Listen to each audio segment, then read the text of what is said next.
दोस्तों नमस्कार, आदाब, सत श्री अकाल। चैट विद सुरेंद्र वत्स के नए एपिसोड में आप सबका स्वागत है।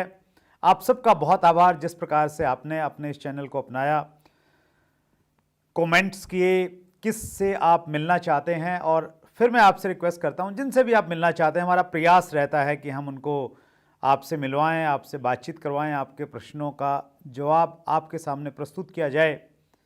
और एक नाम को आपने बहुत बार रिकमेंड किया और उसी रिकमेंडेशन की वजह से 5वीं बार आज हमारे बीच में हिंदुस्तान का सोशल मीडिया का वो बड़ा चेहरा, जिनको लोग करोड़ों लोग जिनको यूट्यूब पे फॉलो करते हैं, फेसबुक पे करते हैं, हर सोशल मीडिया प्लेटफॉर्म पे हैं। सो आइए हम सब लोग मिलके स्वागत करें आज के हमारे मेहमान। 5वीं बार हमारे बीच में हैं, ये उनका बड़प्पन है कि इतना समय हमें देते हैं, इतना प्यार करते हैं। सोनू शर्मा जी का आइए मिलकर स्वागत करें। सर बहुत बहुत स्वागत आपका। बहुत बहुत शुक्रिया सुरेंद्र जी, आमंत्रित करने के लिए आभार, धन्यवाद, और इस लायक समझने के लिए बहुत बहुत धन्यवाद। आपको ऐसा नहीं लगने लग गया कि यार ये तो अपना घर का चैनल हो गया है? नहीं, मैं तो सोच रहा हूँ मैं खरीद ही लूँ। हम तो बिके हुए हैं सर आप जैसे बड़े लोगों के सामने।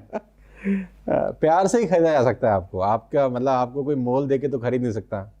आपको खरीदने का एक ही तरीका है कि आपको प्यार से खरीदा जा सकता है।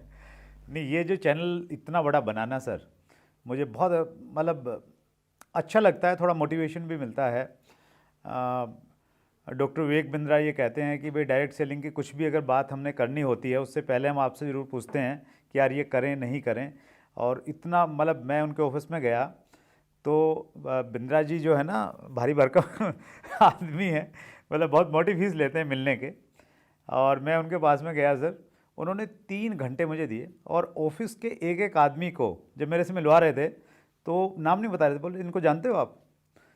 तो बहुत सारे लोगों ने तो चलो इंटरव्यू वगैरह देखा होगा बिंद्रा जी के साथ में, और फिर साथ में कहते थे कि डायरेक्ट सेलिंग इंडस्ट्री का सबसे बड़ा चैनल है इनका।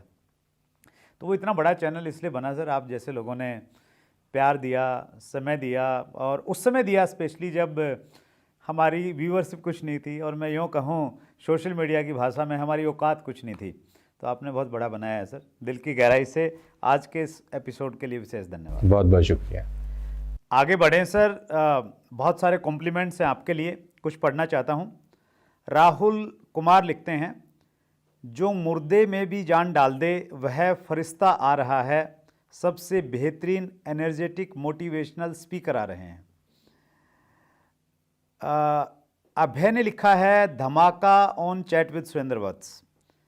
विशाल कश्यप ने लिखा है थैंक्स गुरुजी, आपसे बहुत कुछ सीखने को मिला है, और अगर मैंने अभी अपनी ज़िंदगी में कुछ बड़ा किया है तो सिर्फ आपकी स्पीच सुन के।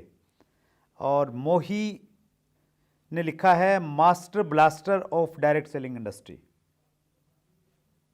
नए नए तगमे दिए जा रहे हैं सर व्यूवर्स के द्वारा।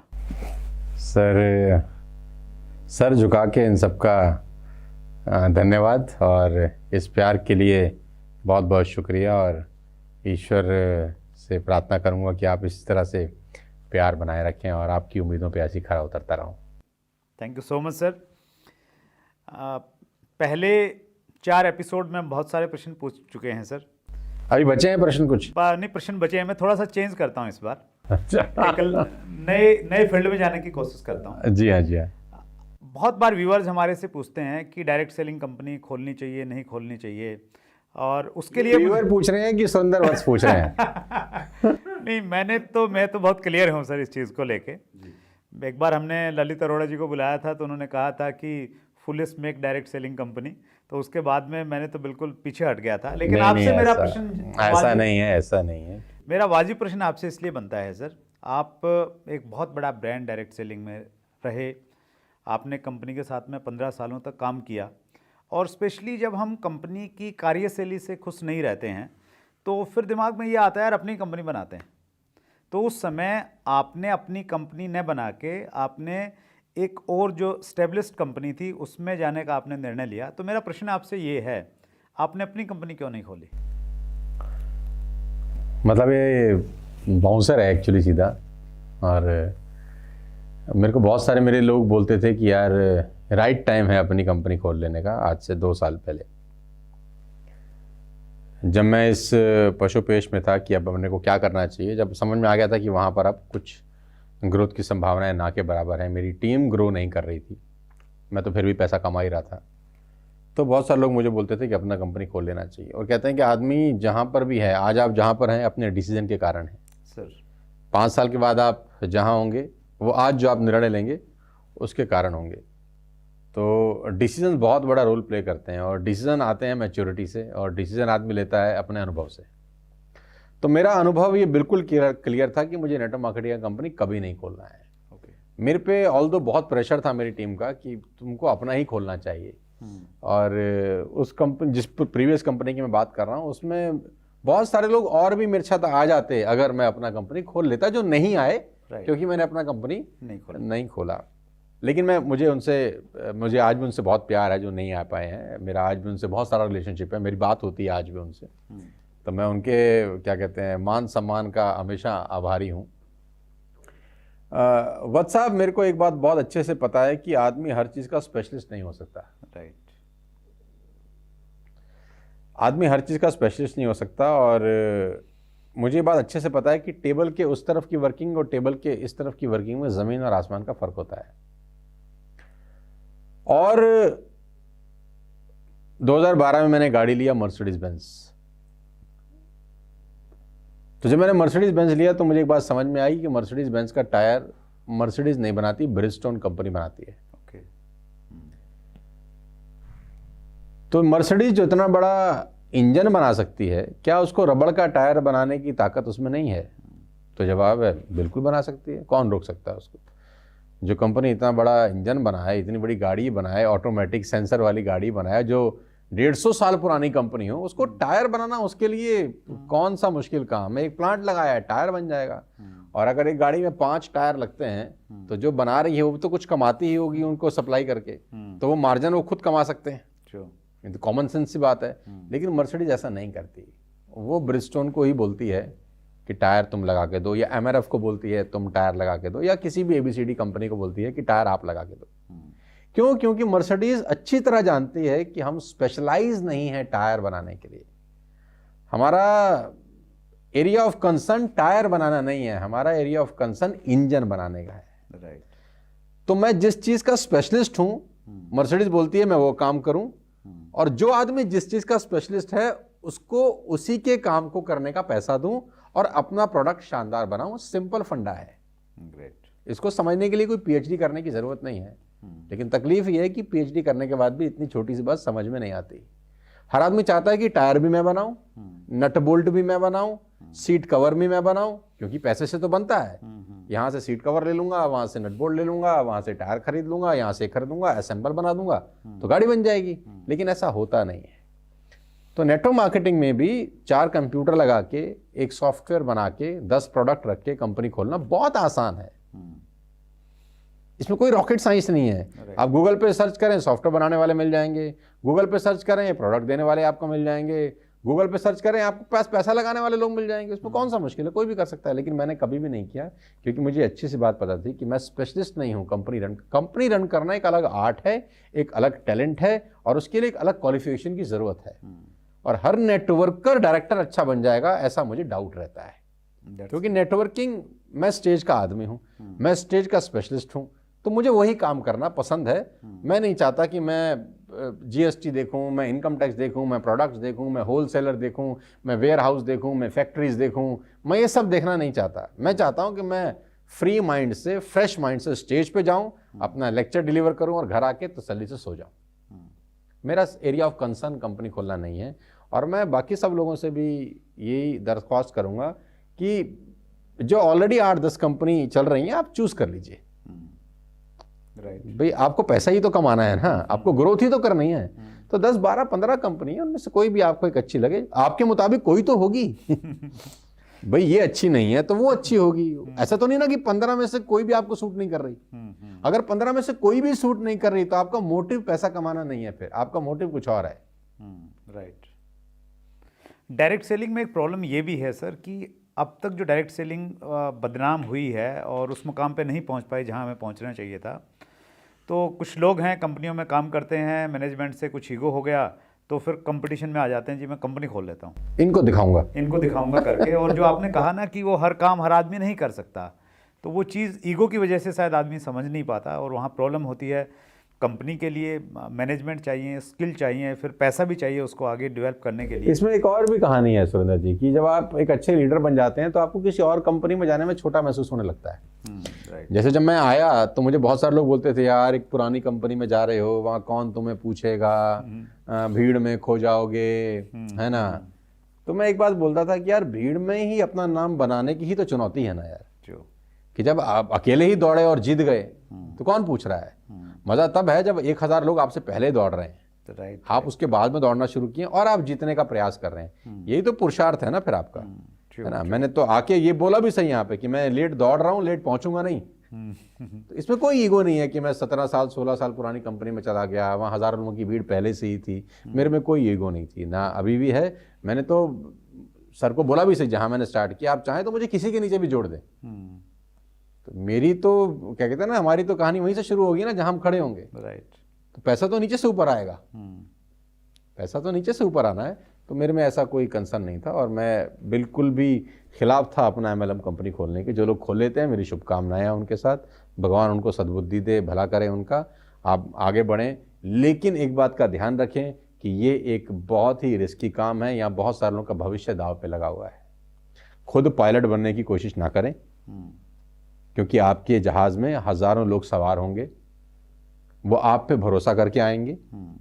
आपकी एक छोटी सी भी गलती उनको जिंदगी भर के लिए MLM के लिए नेगेटिव कर सकती है। और यही वो लोग हैं जो पूरे बाजार में फिर पूरा ढिंडोरा पीटेंगे कि हमने करके देख लिया, होता कुछ भी नहीं है। जो हमारी जब डायरेक्ट सेलिंग एसोसिएशंस की मीटिंग रहती हैं सर, और मिनिस्ट्री में जब भी कुछ नई डेवलपमेंट होती है तो कहीं ना कहीं उस का पार्ट में भी रहता है, एसोसिएशन का डायलॉग में रहता हूँ, मीटिंग्स में रहता हूँ।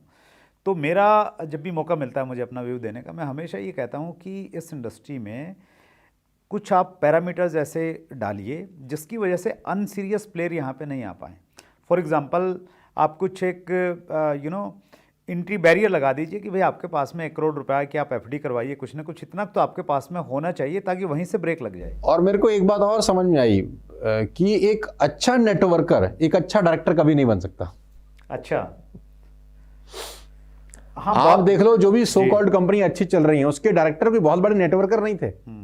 मतलब ऐसा नहीं कि वो बहुत जबरदस्त नेटवर्कर थे, किसी कंपनी में 10-20 करोड़ 50 करोड़ रुपए कमाए हुए लोग थे। अब आपकी कंपनी को मैं अगर मैं देख लूं तो आपके डायरेक्टर कोई बहुत बड़े नेटवर्कर तो नहीं थे किसी जमाने के, कभी किया ही नहीं उन्होंने, कभी किया ही नहीं। लेकिन आप बता रहे हैं कि यू आर डूइंग एक्सीलेंट, आपने बहुत करोड़ों रुपए का व्यवसाय किया। मैं जिस कंपनी में हूँ क्या उसके डायरेक्टर बहुत बड़े नेटवर्कर थे? तो जवाब है बिल्कुल भी नहीं। लेकिन आज वो हिंदुस्तान की एक बहुत बड़ी कंपनी को लीड कर रहे हैं, सबसे बड़ी कंपनी को लीड कर रहे हैं। और भी 4 कंपनियों के नाम आप और मैं गिन सकते हैं जो आज टॉप पर हैं। अगर आप ध्यान से देखें तो उनके डायरेक्टर कभी बड़े नेटवर्कर नहीं थे, उनको कंपनियां चलाने आती थी। राइट। तो जो अच्छे नेटवर्कर होते हैं ना, उनको एक गलतफहमी भी कभी कभी आ जाती है कि हम अच्छे नेटवर्कर हैं तो हम अच्छे डायरेक्टर भी बन सकते हैं। लेकिन कुर्सी के उधर खेल बिल्कुल अलग होता है और कुर्सी के इधर खेल बिल्कुल अलग होता है। और मैं अपने इस पार्ट में बहुत खुश हूँ। सोनू शर्मा जी ने कंपनी चुनी और आते ही धमाका मचा दिया, झंडे गाड़ दिए और बहुत ज़बरदस्त तरीके से आपने काम किया, फास्ट स्पीड के साथ में काम किया। और हर डायरेक्ट सेलर चाहता है कि वो भी उसी फास्ट स्पीड उसी मोमेंटम के साथ में काम करें। तो क्या सीक्रेट है सर? सीक्रेट नहीं है, हमारे साथ तो सर मुंडाते ओले पड़ने वाला काम हुआ है एक्चुअली, क्योंकि हमने सितंबर में कंपनी स्विच ओवर किया और मार्च में सितंबर 19 में स्विच ओवर किया और 22 मार्च को कोविड का आगमन हुआ हमारे देश के अंदर। तो हमारे को एक्चुअली तो काम करने के लिए 5-6 महीने मिले, क्योंकि नेटवर्क मार्केटिंग की जो जान है, जो आत्मा है, वो तो फिजिकल मीटिंग है। सेमिनार्स हैं, इवेंट्स हैं, अवार्ड फंक्शंस हैं। जिसके मास्टर हैं आप? नहीं, मास्टर तो खैर मैं नहीं कहता, लेकिन नेटवर्क मार्केटिंग की जान यही है। अवार्ड आपकी सबसे बड़ी स्ट्रेंथ? हाँ, स्ट्रेंथ यही है कि ऑडियंस है, आपके हाथ में माइक है, स्टेज है और आप फटे चक्कर हैं टाइप्स, और अचानक वो बंद हो जाता है और आप नए हैं। अभी तो पौधा बिल्कुल आप ऐसा समझिए कि लगाया ही लगाया है और अचानक आपके साथ इतना बड़ा हादसा हो जाता है कि आपके पास कोविड होता है। तो बड़ा चैलेंजिंग था मेरे लिए। लेकिन कॉर्पोरेट एक्सपीरियंस जो था मुझे पिछले 5 साल का, वो मुझे काम आया यहाँ पर, कि जो मैंने कॉर्पोरेट सेशंस किए अलग अलग कंपनीज़ में। क्योंकि मुझे इंडिया की टॉप मोस्ट कंपनीज में से जो कुछ कंपनीज अच्छी कंपनीज हैं, उनके साथ काम करने का मौका मिला। आज हमारे पास करीब करीब 100 से ज़्यादा कॉर्पोरेट क्लाइंटेज है जो हमने पिछले 5-7 साल में मेहनत करके डेवलप किया है। तो मुझे उन सबकी कार्यशैली पता है।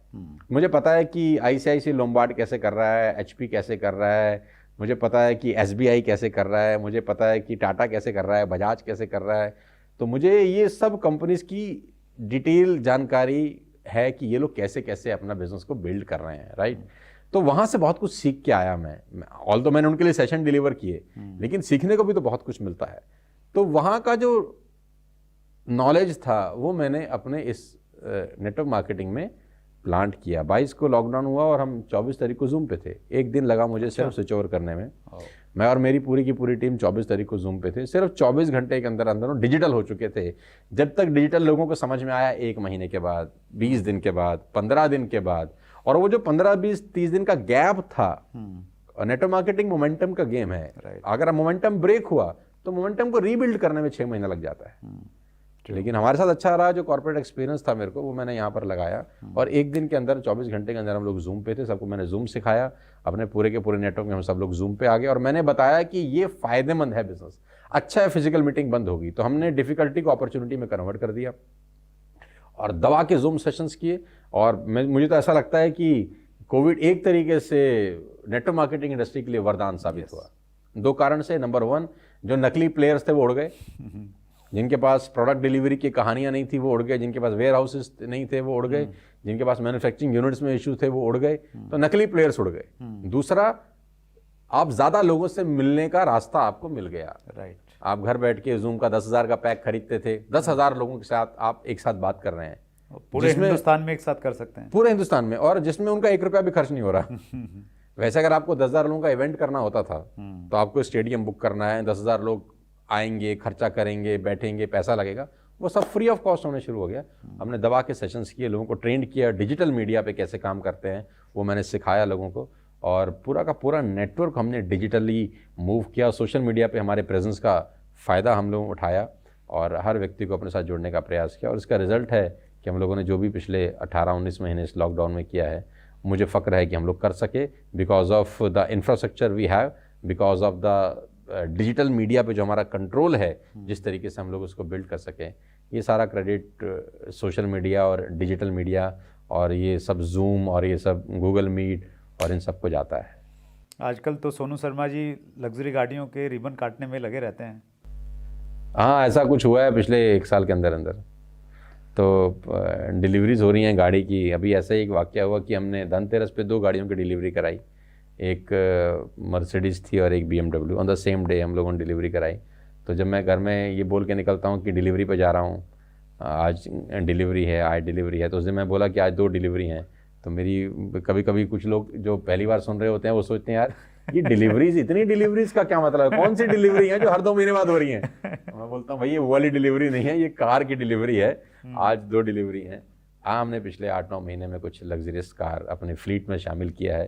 कुछ लीडर्स को के घर में वो लग्जरियस कार पहुंची है और इस सब का क्रेडिट उनकी मेहनत को जाता है। तो एक आदमी, एक डायरेक्ट सेलर अगर इतनी स्पीड से काम करना चाहे, कुछ 1-2 टिप्स आपकी तरफ से? सबसे पहले तो उसको ये बात समझना पड़ेगा कि उसको डायरेक्ट सेलिंग, नेटवर्क मार्केटिंग को नौकरी की तरह ही लेना पड़ेगा। कि जैसे एक नौकरी पे जाने वाला आदमी सुबह ईमानदारी से 9 बजे टाई लगा के अपने टेबल पे बैठ जाता है और शाम को 6 बजे तक बिना रुके काम करता है, यानी उसका जो मेजर वर्किंग आवर है वो 9 से 10 घंटे होता ही होता है। नेटवर्क मार्केटिंग में उसका उल्टा होता है। नेटवर्क मार्केटिंग में वो काम तब करता है जब उसका मन करता है। आज मेरा मन है तो मैं काम करता हूँ, आज मेरा मन नहीं है तो मैं काम नहीं करता। नौकरी में मन कुछ नहीं होता। जिस दिन आपका मन नहीं है उस दिन आप घर चले जाओ। तो नौकरी में आदमी 365 दिन में 300 दिन जैसे ईमानदारी के साथ 9 बजे, चाहे मन हो चाहे मन ना हो, अपने कर्म भूमि में पहुंच जाता है। वैसे ही नेटवर्कर अगर सुबह 9 बजे अपने कर्म भूमि में पहुंच जाए, 1 साल तक भी डिग्निटी के साथ काम करे, कोई उसको रोक नहीं सकता। That's great. और ये सबसे बढ़िया इशू है एक्चुअली हमारे यहाँ पे, जो फ्रीडम की बात है। तो वो फ्रीडम जो 5 साल बाद एंजॉय करनी चाहिए, वो बंदा 5 महीने में एंजॉय करने लग जाता है। फ्रीडम क्या है? फ्रीडम जब तक डिसिप्लिन नहीं होना लाइफ के अंदर तो फ्रीडम का फायदा नहीं। राइट। डिसिप्लिन से ही फ्रीडम का मजा है। जब तक डिसिप्लिन ना हो फ्रीडम का फायदा नहीं है। अगर ट्रेन पटरी पे दौड़ती है ना, ट्रैक पे दौड़ती है, तो वो डिसिप्लिन है उस क्या कहते हैं, पटरी के द्वारा। true. तो जब वो डिसिप्लिन से जा रही है तो अंदर बैठे वो लोग मजा ले रहे हैं, मूंगफली भी खा रहे हैं, गाना भी बजा रहे हैं, भजन भी गा रहे हैं, एक दूसरे से गपशप भी मार रहे हैं, लंच भी हो रहा है, यानी वो। लेकिन जैसे ही उसने डिसिप्लिन छोड़ा और वो खेतों की तरफ चली गई, अब वो फ्रीडम तो है, लेकिन अब वो अंदर के लोग कितना एंजॉय करेंगे आपको भी मालूम है और मेरे को भी मालूम है। राइट। तो ट्रेन जब डिसिप्लिन में चलती है तो फ्रीडम का मजा है, उसका सब लोग एंजॉय करते हैं। सेम जब रिवर बहता है ना पानी में, तो वो जो उसके बैंक्स है ना उसके बीच में ही बहता है। राइट। वो डिसिप्लिन है उन दोनों बैंक से। लेकिन जैसे ही उसने बैंक को छोड़ा और दाएं बाएं जाना शुरू कर दिया, राइट, तो फ्रीडम का मिसयूज हुआ और फ्लड आ गया। और उसमें ताकत भी है, वो चाहे तो जा सकती है, लेकिन वो बैंक के बीच में बहता है, वो डिसिप्लिन है अपनी जिंदगी के अंदर। सेम कहानी जब आप पतंग उड़ाते हैं, मैं उस दिन भी स्टोरी किसी को सुना रहा था, जब आप काइट फ्लाइंग करते हैं तो वो थ्रेड से डिसिप्लिन है, वो थ्रेड के हिसाब से इधर उधर दाएं बाएं नाचती है, तो वो काइट है। जिस दिन वो डिसिप्लिन छूटा, फ्रीडम तो है, वो कहीं भी जा सकती है, बट अब वो पतंग नहीं है, it's just a piece of paper, वो सिर्फ एक कागज का टुकड़ा है बस। That's great sir. तो फ्रीडम का मजा तब है जब आप डिसिप्लिन है लाइफ में, नहीं तो फ्रीडम का कोई फायदा नहीं। हमारे देश में तो फ्रीडम है कहीं मर्जी मूद दो कि हमने आज़ादी की लड़ाई लड़ी है, अब हम फ्री हैं, लेकिन ऐसा चलता नहीं है। अगर आप डिसिप्लिन है तब आपको फ्रीडम का मजा आता है। That's great sir.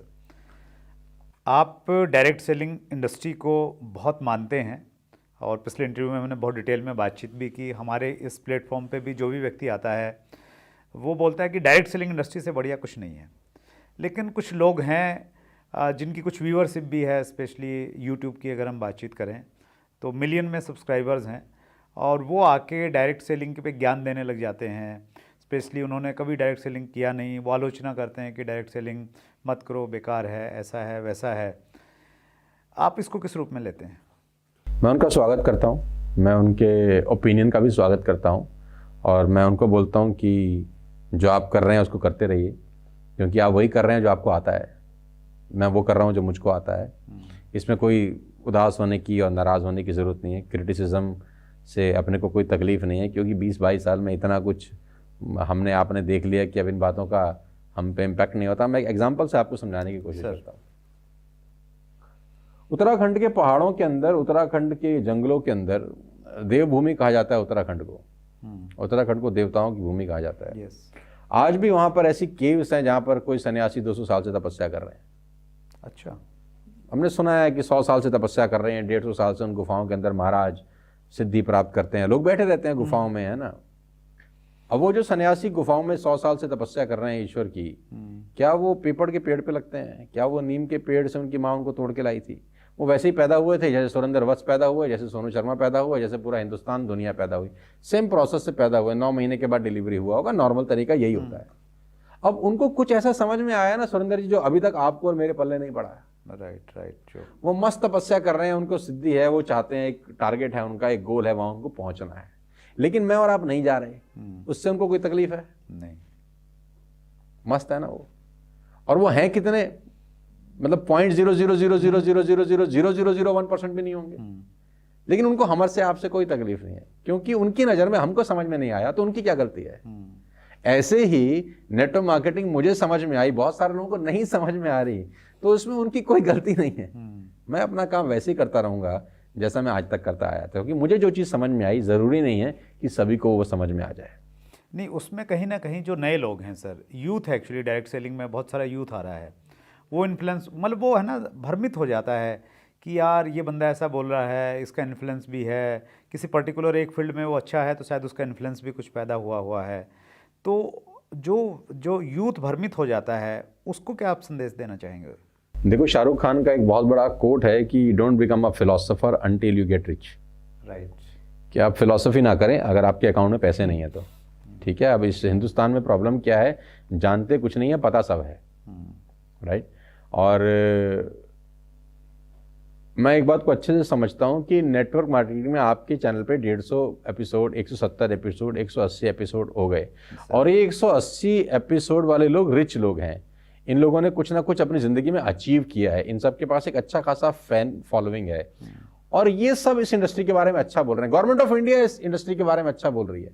Government of India इस इंडस्ट्री के बारे में रेगुलेशन लेकर आई है, और रूल्स रेगुलेशन सरकार तभी लेकर आएगी जब उसको इस इंडस्ट्री की ताकत पता होगी। राइट। वर्ल्ड लेवल पे दुनिया के बड़े बड़े लीडर्स इस इंडस्ट्री को लेकर अपने विचार बता ही चुके हैं कि ये भविष्य का सबसे बड़ा उद्योग बन सकता है जो एक आम आदमी को रोजगार दे सके।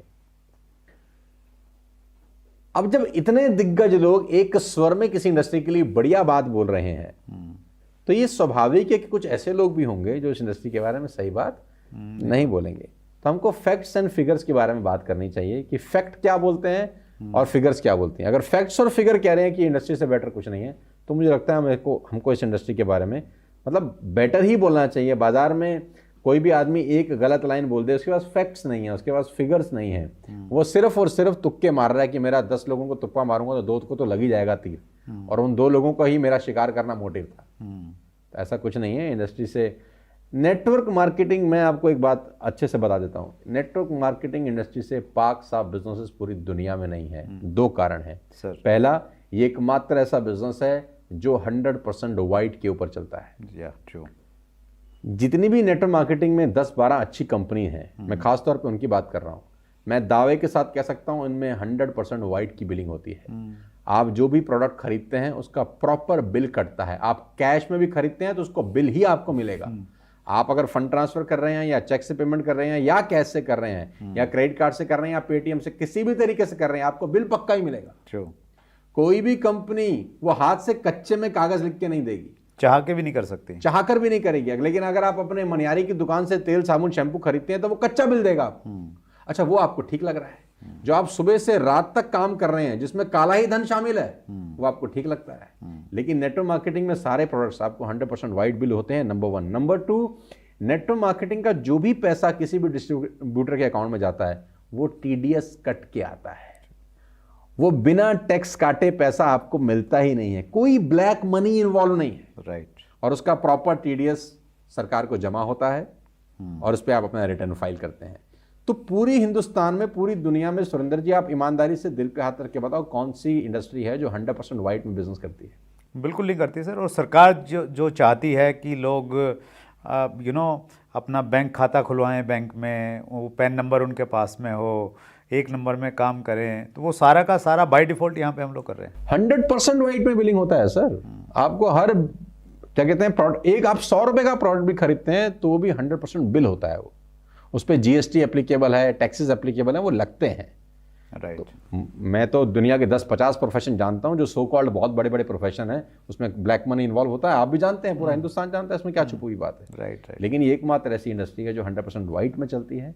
पूरा ऑडिट होता है इसका प्रॉपर, गवर्नमेंट की वेबसाइट पे सब डाला जाता है, सब कुछ खुला हुआ है। दूसरी बात कि यहाँ पर आम आदमी के सपने पूरे करने के लिए जो कामयाब लोग हैं वो मेहनत करते हैं। राइट। क्योंकि उनकी कामयाबी में उनकी भी कामयाबी छिपी है कि नीचे का नेटवर्क डेवलप होगा, नीचे वालों के सपने पूरे होंगे तो उसके भी सपने पूरे हो जाएंगे। ये एकमात्र ऐसा बिजनेस है जिसमें गठजोड़ बड़ा कामयाब है। राइट। कि नीचे वाला कामयाब हुए बिना आप कामयाब नहीं हो सकते। बाजार ऐसा नहीं है, बाजार में आप अकेले कामयाब हो सकते हैं, लेकिन यहां आप अकेले कामयाब नहीं हो सकते। अगर आपको कामयाब होना है तो आपको 10 लोगों को पहले कामयाब करना पड़ेगा। तो मुझे लगता नहीं कि इससे बढ़िया इंडस्ट्री इस पूरी दुनिया में कोई हो सकती है। तो बिल्कुल भ्रमित होने की ज़रूरत नहीं है। कुछ लोग जो इस इंडस्ट्री के बारे में कुछ नहीं जानते हैं, शायद वो अपनी व्यूअरशिप बढ़ाने के लिए। सर व्यूअरशिप भी होता है, कभी कभी लोग मुझसे बोलते हैं वो आपके लिए फालतू बोल रहा है या वो आपके लिए ऐसा बोल रहा है। तो मैं बोलता हूँ यार, अगर वो अपने बारे में बात करेगा उसको सुनेगा कौन? वो मेरे बारे में बात करेगा तभी तो उसको सुनेगा कोई, या वो आपके बारे में बात करेगा या किसी दिग्गज आदमी को पकड़ के उस पर छींटा मारेगा तभी तो लोग उसको सुनेंगे ना कि हाँ यार ये फला आदमी के लिए कुछ कह रहा है। अगर वो अपने बारे में ही बात करेगा तो उसको कौन सुनने वाला है? राइट। तो वो अपनी जगह ठीक कर रहे हैं, उनको अपना व्यूअरशिप बढ़ाना है। और उनको अब वो कुछ लोग तो फ्रस्ट्रेटेड भी है ना इस इंडस्ट्री से, जो किसी ना किसी कारण से नाकामयाब हो गए। अब वो पुराना शेर है ना, ताउम्र गालिब ये भूल करता रहा, धूल चेहरे पे थी आईना साफ करता रहा, कि अपनी समस्या तो दिखाई नहीं दे रही। तो कहीं कंपनी खराब है, कहीं लीडर्स खराब हैं, कहीं इंडस्ट्री में प्रॉब्लम है, और जहाँ प्रॉब्लम है वहाँ नहीं दिख रही उसको बस। That's great, wonderful sir. बहुत सारे प्रश्न हैं, एक प्रश्न मैं लेना चाहूँगा व्यूअर्स की तरफ से। AK बरवा का प्रश्न है, एक नेटवर्कर की डेली लाइफ क्या होनी चाहिए? आप तो नेटवर्किंग को जीते हैं। देखो, मैं तो एक बात अच्छे से जानता हूं कि सबसे पहले तो हमको ये पता होना चाहिए कि नेटवर्क मार्केटिंग में आपका काम क्या है। क्योंकि 97% लोग जो नेटवर्क मार्केटिंग में आते हैं उनको यही नहीं पता होता कि यहाँ पे आके करना क्या है उनको। कारपेंटर क्या करता है पूरे हिंदुस्तान से पूछोगे तो एक ही जवाब देगा। जो दर्जी क्या करता है पूरे हिंदुस्तान से पूछोगे एक ही जवाब देगा। डॉक्टर क्या करता है पूरे हिंदुस्तान से पूछो एक जवाब देगा। वकील क्या करता है पूरे हिंदुस्तान से पूछो एक जवाब देगा। नेटवर्कर क्या करता है 10 लोगों से पूछोगे 10 लोग अलग अलग जवाब देंगे कि ये लोगों को जोड़ने का बिजनेस है, ये लीडरशिप का बिजनेस है, ये प्रोडक्ट सेलिंग का बिजनेस है। 10 लोगों से पूछो and you will gate 10 different answers. तो जब आदमी नेटवर्क मार्केटिंग में आता है उसको यही नहीं पता होता कि एक्चुअली मेरा काम क्या है। तो सबसे पहले उसको समझ में आना चाहिए कि मेरा काम क्या है। उसका काम यहाँ पर सबसे प्रमुख काम आने के बाद यह है कि उसको नए लोगों से रोज मिलना पड़ेगा। राइट, उसको नए लोगों से रोज मिलना पड़ेगा, अपने बिजनेस के बारे में बताना पड़ेगा। कुछ लोग हाँ करेंगे, कुछ लोग ना करेंगे। ये इस बिजनेस का लॉ ऑफ एवरेज है। If you show your product your plan to 10 people you will get 1, 9 will not join you. ये बड़ा सिंपल सा फंडामेंटल है। मतलब मैं कोई नई चीज नहीं बता रहा, सबको पता है कि आप 10 लोगों से बात करेंगे, 9 नहीं करेंगे, एक आदमी आपके करेगा। और ये लॉ ऑफ एवरेज है। बस इसको आप पकड़ के अगले 2 साल 3 साल तक कंटिन्यू रखें। डेली 3 बार खाना खाते हैं तो 3 नए लोगों से इस बिजनेस के बारे में जरूर बात करें। जिस भी कंपनी में आप जो भी प्रोडक्ट सेल करते हैं, जो भी आपका प्लान है, दिन में 3 खाना 3 प्लान आपकी सेहत के लिए बहुत जरूरी है। मतलब जो बेसिक्स हमें सिखाए जाते हैं, लिस्ट बनाओ, कॉन्टैक्ट करो, तो वो जिंदगी भर करने वाली चीज़ है। सर मैं तो कह रहा हूँ अगर आज एयरटेल का 20 करोड़ कनेक्शन बिक चुका है फॉर एन एग्जाम्पल, क्या वो सुनील भारती मित्तल साहब नया कनेक्शन बेचना बंद कर चुके हैं? आज भी वो नया कनेक्शन बेच रहे हैं, बढ़ाते जा रहे होंगे। आज भी नया कनेक्शन बेच रहे हैं ना, आज भी नया डिस्ट्रीब्यूटर ऐड कर रहे हैं ना। अब भारती मित्तल ये तो नहीं कह रहे ना कि 20 करोड़ हो गए यार अब क्या जरूरत है। नहीं, जियो के पास अगर 400 मिलियन 40 मिलियन कस्टमर्स हैं तो क्या आज वो नया कस्टमर नहीं बना रहा? वो आज भी नया कस्टमर बना रहा है। तो जब जियो एयरटेल जैसी कंपनियां आज भी नई रिक्रूटमेंट कर रही हैं तो भाई साहब आप कौन खेत की मूली हैं और हम कौन खेत की मूली हैं?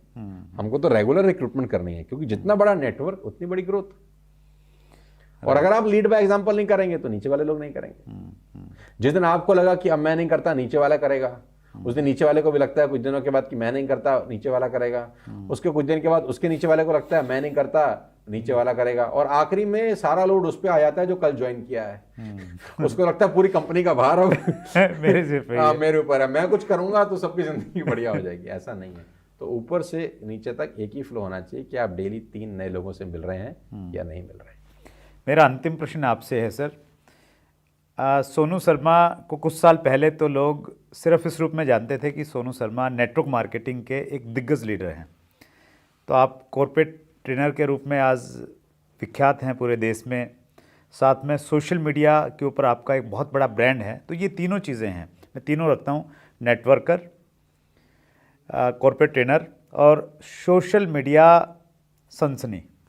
तो इन तीनों में से कौन सा टाइटल आपको सबसे ज़्यादा पसंद है? Networker, without any doubt. Networker में तो सर लोग बात नहीं सुनते हैं, बोलते हैं कि यार नहीं करना, फालतू है। नहीं, मेरी तो सब सुनते हैं। मेरे पास तो लोग आते हैं कि हमको जोड़ लो, कैसे भी करके अपने साथ एसोसिएट कर लो। ऐसा नहीं है कि नहीं सुनते हैं, वो उस वर्जन की नहीं सुन रहे जिस वर्जन में आज वो हैं। राइट। जिस दिन वो इस वर्जन में आ जाएंगे जिस वर्जन में आप और मैं हैं, तो हमें लोगों के पास नहीं जाना पड़ता। लोग आपके पास भी आते होंगे, मेरे पास भी आते हैं, और अच्छे अच्छे लोगों के पास भी आते हैं, लेकिन उस लायक बनने के लिए आपको घिसना पड़ता है। बस पहले दिन आप चमत्कार की उम्मीद ना करें। तो सोनू शर्मा जी नेटवर्कर अपने नाम के पीछे लगवाना पसंद करते हैं? ज़्यादा। कॉर्पोरेट ट्रेनर बिल्कुल नहीं, सोशल मीडिया सेंसेशन नहीं। अगर इन तीनों में से किसी एक को आप चूज़ करने के लिए बोल रहे हैं तो मैं खुशी खुशी इस तमगे को एक्सेप्ट करता हूं कि आई एम आ नेटवर्कर, और ज़िंदगी भर नेटवर्कर रहना चाहता हूं, और लोगों के लाइफ में कुछ भी इम्पैक्ट कर सकूं अपने एक्सपीरियंस से, वो करने की मुझे बहुत खुशी है। मैनेज कैसे कर पाते हैं सर तीनों चीज़ें? मैं सर 30 काम और भी करता हूँ। अच्छा। ये तो आपने 3 काम गिनाए हैं, मजाक कर रहा हूँ। मेरे पास और बहुत सारे काम हैं जो कि मैं करता हूँ।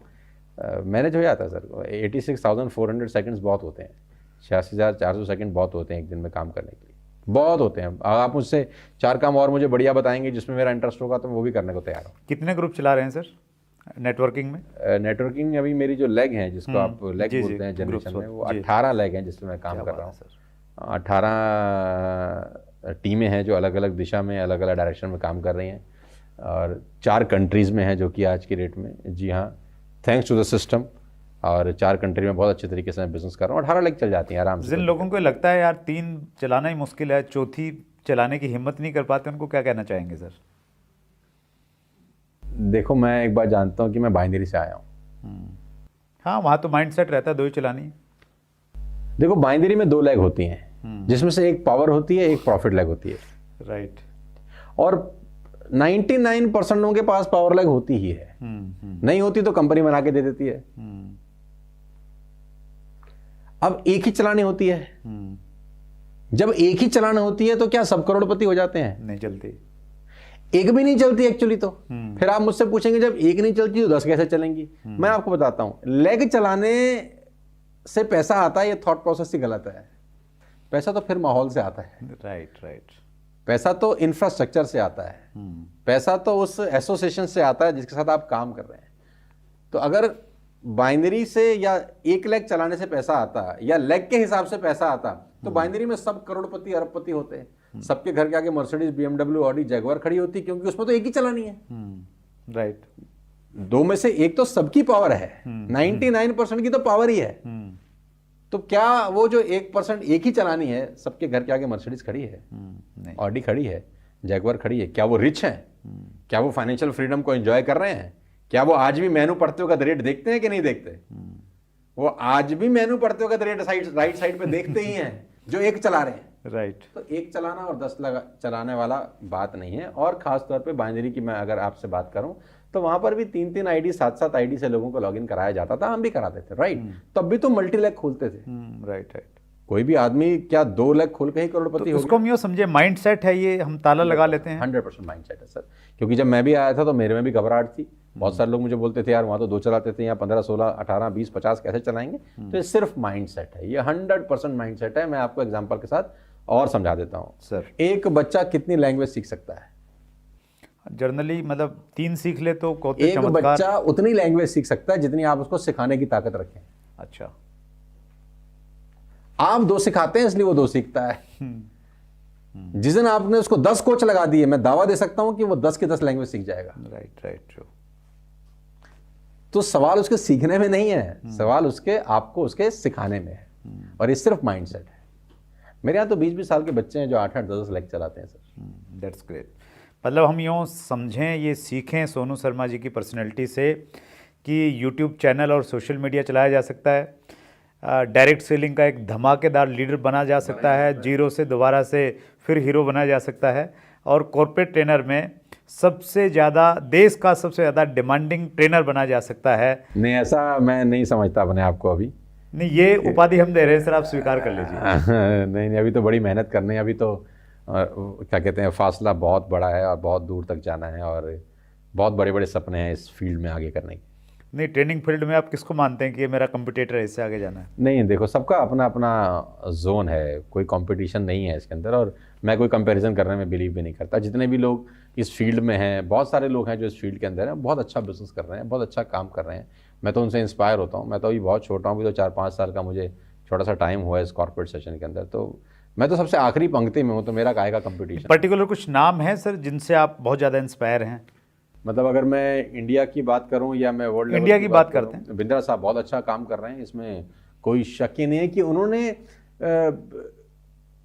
ऑरा चेंज किया है। राइट। उन्होंने जो पुराना स्टीरियोटाइप ट्रेनर होते थे उनको एक अच्छी खासी टक्कर क्या दी है। मतलब वो उनका एक अलग लेवल है, इसमें कोई मतलब अतिशोक्ति नहीं है। नई लीग पैदा कर दी उन्होंने। एक लीग तैयार की है उन्होंने अपनी मेहनत से, अपनी काबिलियत से। ये प्रूव किया है कि ये एक फील्ड बहुत बड़ी है। उन्होंने रास्ते खोले हैं, उन्होंने रास्ते खोल दिए बहुत सारे लोगों के लिए कि आइए इस तरीके से भी बिजनेस किया जा सकता है। तो वो बहुत अच्छा बिजनेस कर रहे हैं।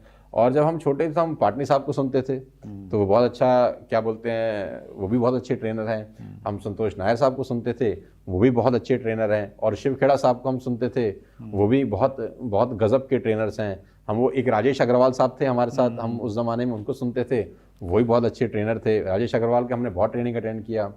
उज्जवल पाटनी साहब का हम किताब पढ़ते थे, उनसे हम बहुत कुछ सीखे। तो वो they all are the legends, मतलब ये इस इंडस्ट्री के लेजेंड्स हैं। मेरा नंबर तो अगर 1 में 100 है तो मैं 98-99 पे खड़ा हूँ। हो सकता है मेरे से पीछे एक आध आदमी हो, मैं सबसे आखिरी में खड़ा हूँ और इन 99 लोगों को फॉलो कर रहा हूँ कि इनसे कुछ ना कुछ सीख लूँ। पाटनी साहब से कुछ ले आऊँ, नायर साहब से कुछ ले आऊँ, और राजेश अग्रवाल साहब से कुछ ले आऊँ, बिंद्रा साहब से कुछ ले आऊँ, शिव खेड़ा साहब से कुछ ले आऊँ, और जो भी अच्छे अच्छे लोग हैं इन सब से कुछ ना कुछ खोल के ले के अपनी दुकान बढ़ाए जा रहा हूँ।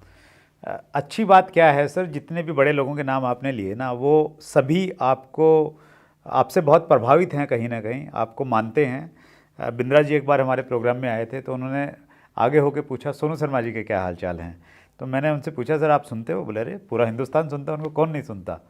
तो कहीं ना कहीं आपने जिन लोगों से प्रेरणा ली है वो कहीं ना कहीं आज आपको एडमायर कर रहे हैं। तो मुझे लग रहा है इससे बड़ा हम हमारे आइडियल लोगों को हम कुछ दे नहीं सकते, जो ऑलरेडी आपने बहुत कुछ दिया है। नहीं सर, इन सब गुरुओं का आशीर्वाद है हमारे ऊपर। मैं पाटनी साहब से मिला था कुछ दिन पहले, पाटनी साहब से मेरा मुलाकात हुआ और मुझे बहुत अच्छा लगा उनसे मिलकर। He is a great human being और उन्होंने ट्रेनिंग की फील्ड में बहुत अच्छा मकाम हासिल किया है। अपने दौर के दिग्गज खिलाड़ी में से वो एक रहे हैं।